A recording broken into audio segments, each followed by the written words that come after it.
بسم اللہ الرحمن الرحیم۔ نبی کریم صلی اللہ علیہ وسلم نے ایک حدیث بیان کی۔ ایک شخص آنے والا آ کر کے جب اپنے سر کی شکایت کرتا ہے کہ میرے سر میں اکثر درد رہتا ہے، تو نبی کریم صلی اللہ علیہ وسلم نے اسے نسخہ بتایا۔ ہمیں بھی آج بھی ہمارے سروں میں اکثر و بیشتر درد رہتا ہے کسی نہ کسی وجہ سے، اور ہم مختلف ادویات استعمال کرتے ہیں۔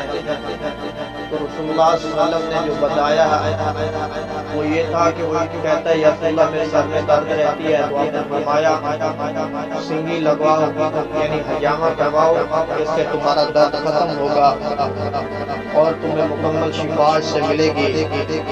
امام ابو داؤد نے ابو داؤد کے اندر اس حدیث کو نقل کیا ہے۔ تو یہ ایک بہترین نسخہ